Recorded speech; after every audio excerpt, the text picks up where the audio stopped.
Special price flamingo cotton candy. Next up is games.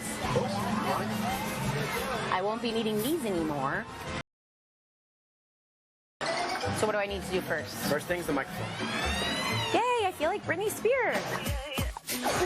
I did it again. Who wants to play the gun game? That doesn't sound right. Come on, $2 to play, $2 to win. I did it again.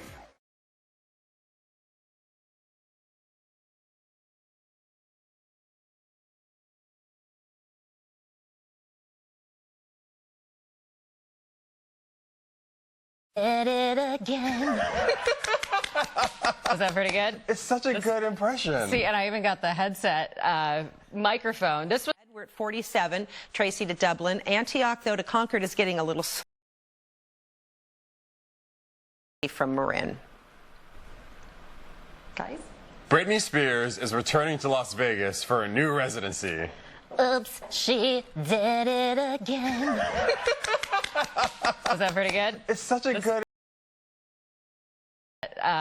microphone. This was Sue Hall's idea. We found one, so the outfit's complete. So, if Britney ever calls in sick one day, I'm going to hop on the Alexis first Smith. flight to Vegas. She's going to perform her new Domination show at Park MGM starting in February. Such a good impression. See, and I even got the headset microphone. We found one on the set. Yeah. So the outfit's complete.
Our next guest is one of the members of the cast of the television program over there.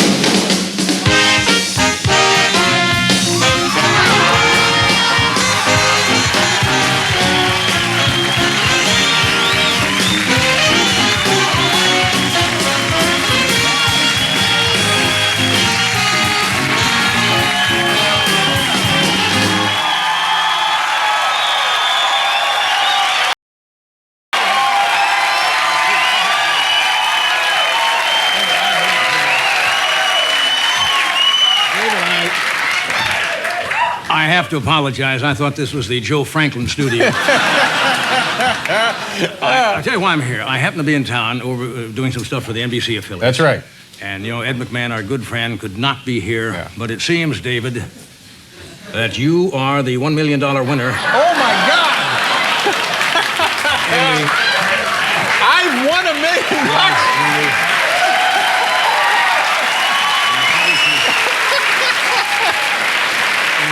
What are the odds that I would win the sweepstakes?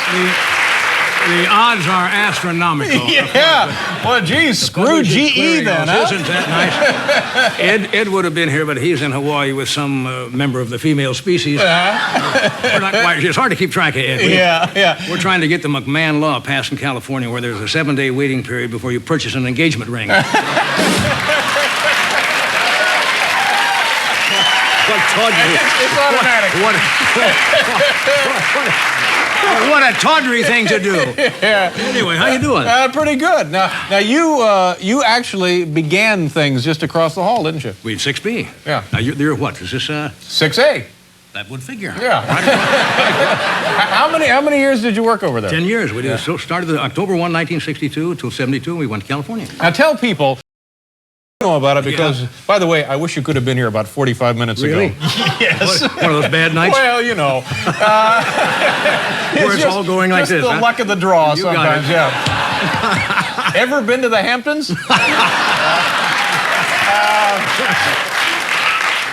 But when you took over the Tonight Show, it was different. It was not an hour. What? 1 hour and 45 minutes. Right. And how long did that go on? We went on 11:15 to 1 o'clock, hour and 45 minutes for about 2 years. Then we got to an hour and a half, and we did that for almost 17 years. Yeah. And what was the situation for a while? You weren't feeling well the first 15 minutes of the show. Well, it was, you know, the mindset of the executives sometimes with it. Mindset. Good one, John. I just came from talking with Warren Littlefield, so I'm still trying to come out of this. We were down to 12 stations on the first 15 minutes. Yeah. And I went at that time to Robert Kintner, who was the president of NBC, and I said, Mr. Kintner, I said, my gosh, I've got to come on to a monologue for 12 stations. I said, can't we start at 11:30? He says, no, we can't do that. So the next night, I sat in my dressing room, and I said, I feel terrible. I really, God, I think it's a 15-minute virus. And I hate to do that, I sat in the dressing room the first night, and the second night they came in and said, you better do it. I said, it hit me again. And so poor Ed McMahon and Skitch Henderson at the time were out there doing that first fit. I had to keep that up, that terrible sham, for about 3 weeks. And finally they caved in, and we finally went to 11:30. Yeah. Well, you've But been it in took that kind of sneaky type of you had to do it. You've been involved in a lot of important formation for this network. I mean, you've carried this network. No, I don't think so. Yeah, I think you have. We were just here. We just had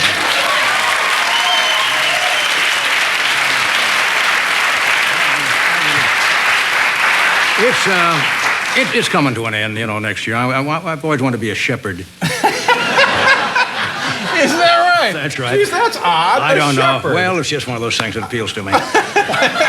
You get some land in Malibu and just go to work with it? Just go out there and, you know, sow a little grain or something, and nice piece of bottom land, and sit there with the missus. Well, I'd like to see some photos of that. Well, you will. You will.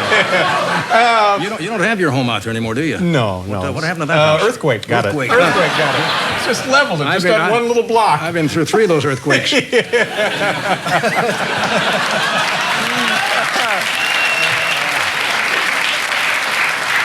I take that Hollywood sightseeing bus tour just to see my old homes. Geez, that's money well spent for you. It is. Now, when you go there and you talk to the affiliates, what is the mood? How do people feel about it? Because television is in a great era of turmoil now. Well, it's like a feeding frenzy. All the affiliates come there, you know, they want more time off the network, and of course, we are now working for General Electric. That's right. I started working for Radio Corporation of America. Now it's General Electric. Yeah.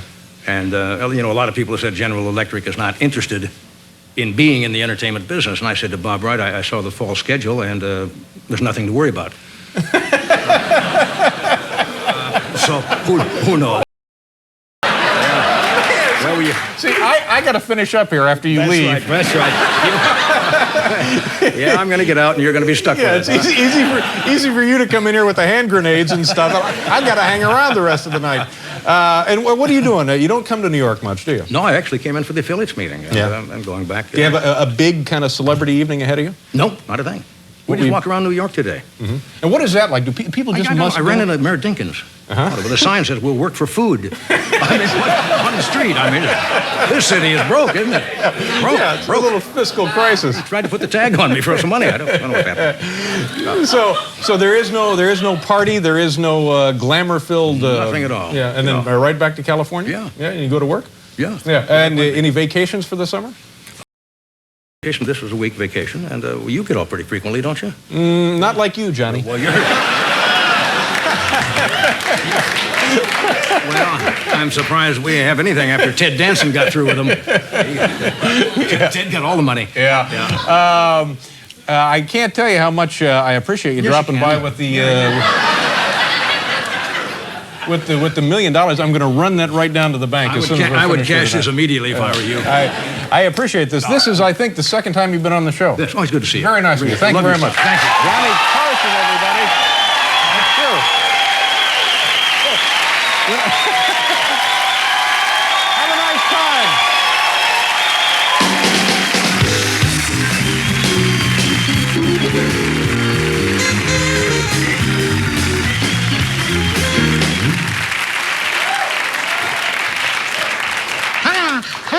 That was darn nice, don't you think? Lovely. Yeah, yeah. Johnny Carson was right here. Pretty cool, How did it feel? Yeah, it was fun. It was nice. Yeah. It was nice. Yeah. Better than what? Man, was it some kind of disparaging run? Gee, boy, I think when he retires, I'm retiring. My thanks to, and I'm sorry to James Carey from In Living Color. Are you back there, Jim? I'm sorry. Hey, yeah, we'll take it up with Carson. Good night, everybody.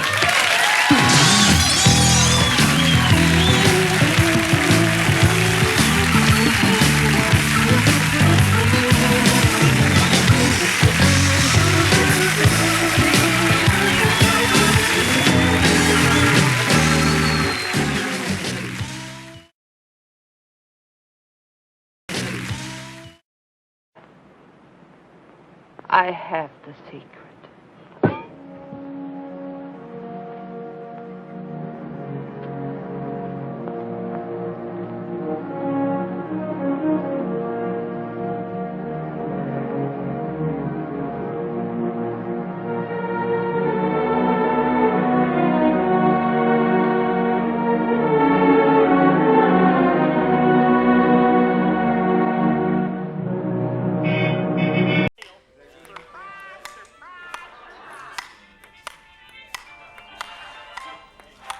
How can you watch that stupid shit?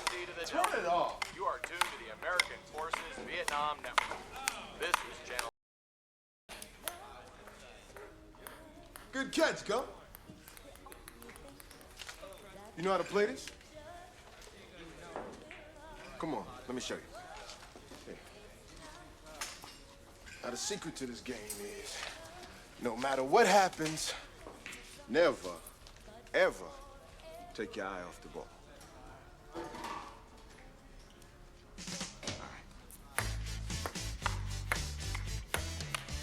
For some reason, ping pong came very natural to me.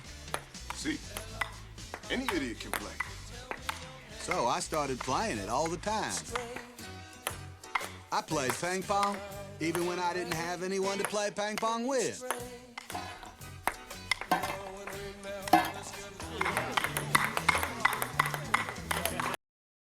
The hospitals people said it made me look like a duck in water, whatever that means.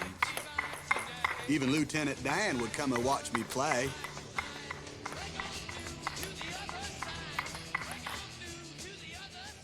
I played ping pong so much, I even played it in my sleep.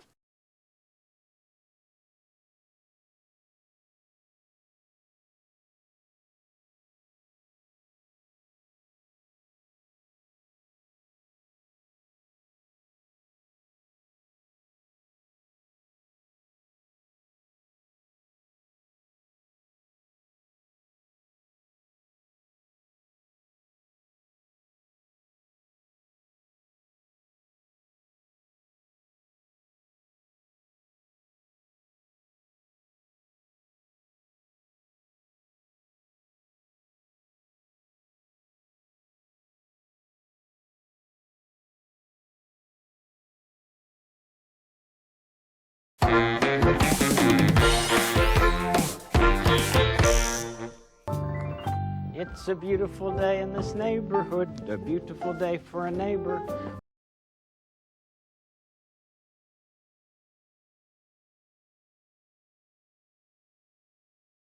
Would you be mine? Could you be mine?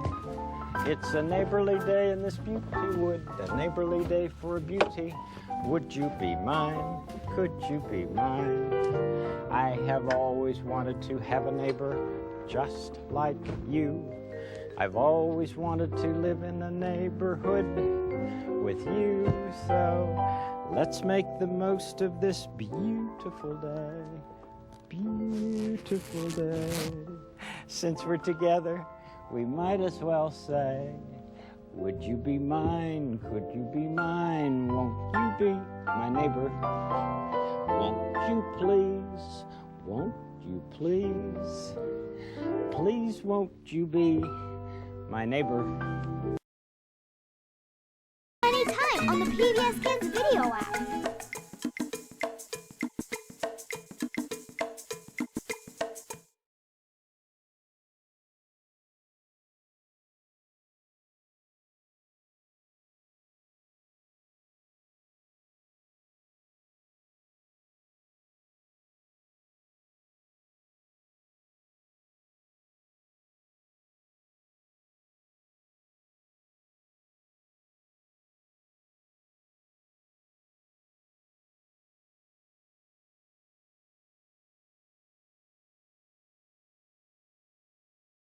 Funny one was we went up to some guys and I asked them if they had anything they wanted to say to you, and I didn't really connect what they were talking about. They started saying that you owed them money for a check or something like that, and I wasn't thinking about Publishers Clearinghouse. I know those guys, and they're still waiting for their money. Do you have a clip of that there, Logan? We're at Hollywood Boulevard here on the channel, TommyRing.com. What's your name now, sir?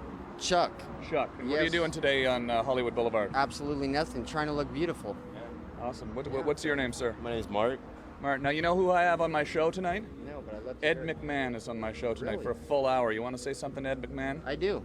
Ed, I'm still waiting for my check, and I'm kind of bitter that, I haven't received it yet. I hope it's 10 plus because I've been waiting a long time. What do you mean? Why do you need a check from Ed McMahon? Because he owes me money. No, I don't think this is $50. No, You got him on your show Ed tonight. Ed, if you try to BS him on the show tonight, no, he's not gonna. Ed does not owe you money. No. Ed was hosting, the Tonight Show with Johnny Carson for 30 years. He doesn't owe outstanding debts to you guys. I don't think so, man. Tell him that if you run into him again, tell him he came in second. Yeah. He was that close. Yeah, he could have won the money. You would actually walk up to people's doorsteps and give them the check? Oh, yeah, sure. You would actually walk up to people's doorsteps and give them the check? Yeah. You would actually walk up to people's doorsteps and give them the check? Oh, yeah, sure. How many times did you present someone with a $1 million check? Well, I gave away $110 million. $110 million? Yeah. How good must have that felt? Oh, it's wonderful. We had to have a nurse in residence. Are you kidding me? It's a wonderful feeling, to give somebody $1 million. Yeah. Nothing wrong with that. What people would just sort of they overwhelmed go crazy. with joy? They almost faint. They would almost faint, yeah. But, it's quite a thrill to come up and hand somebody $1 million. You know, those giant checks. It's quite a thrill to come up and hand somebody $1 million. You know, those giant checks. You would actually walk up to people's doorsteps and give them the check? Yeah.